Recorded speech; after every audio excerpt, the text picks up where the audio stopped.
Curcumin is a natural plant product extracted from turmeric root, used commonly as a food additive, popular for its pleasant mild aroma and exotic yellow color, considered unlikely to cause side effects.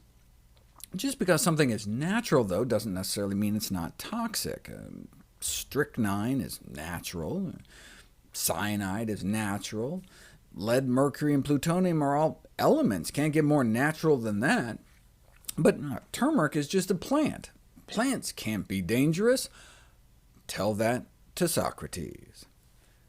In considering the validity of the widely accepted notion that complementary and alternative medicine is a safer approach to therapy, we must remind ourselves and our patients that a therapy that exerts a biological effect is, by definition, a drug and can have toxicity.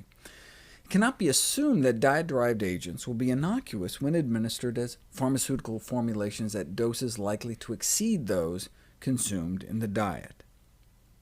Traditional Indian diets may include as much as a teaspoon of turmeric a day, which is the equivalent of about this much fresh turmeric root.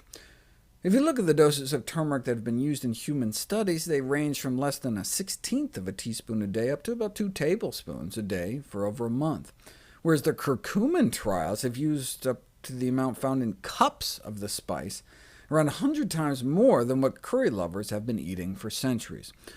Still without overt serious side effects in the short term at least, but if you combine both high-dose curcumin with black pepper for that 2,000% bioavailability boost, that could be like consuming the equivalent of 29 cups of turmeric a day.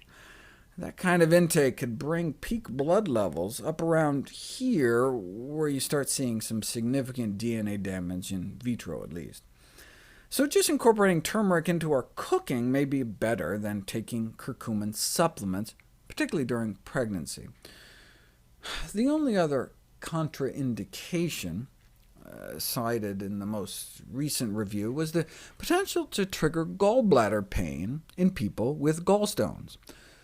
If anything, curcumin may help protect liver function and help prevent gallstones by acting as a cholecystokinetic agent, meaning it facilitates the pumping action of the gallbladder to keep the bile from stagnating.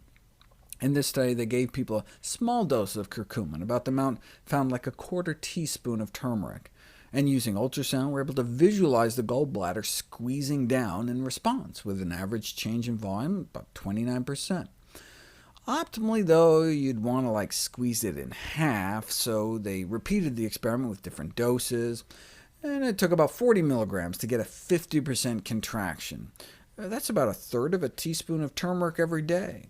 On one hand, that's great, totally doable. But on the other hand, I'm thinking, wow, that's some incredibly powerful stuff. What if you had a gallbladder obstruction? If you had a stone blocking your bile duct, and you eat something like that makes your gallbladder squeeze down that hard, it could hurt. So patients with biliary tract obstruction should be careful about consuming curcumin. But for everybody else, these results suggest that curcumin can effectively induce the gallbladder to empty, and thereby reduce the risk of gallstone formation in the first place, and ultimately perhaps even gallbladder cancer. Too much turmeric, though, may increase the risk of kidney stones. As I mentioned in a previous video, turmeric is high in soluble oxalates, which combine to calcium form insoluble calcium oxalate, which is responsible for approximately 3/4 of all kidney stones. So the consumption of even moderate amounts of turmeric would not be recommended for people with a tendency to form kidney stones. Such folks should restrict the consumption of total dietary oxalate to less than 40–50 milligrams a day, which means no more than at most a teaspoon of turmeric. So for example, those with gout are, by definition, it appears, at high risk for kidney stones, and so if their doctor wanted to treat gout inflammation with high-dose turmeric, then that's where curcumin supplements might come into play, because to reach high levels of curcumin in turmeric form would incur too much of an oxalate load. If one is prescribed a supplement, how do you choose? The latest review recommends purchasing from Western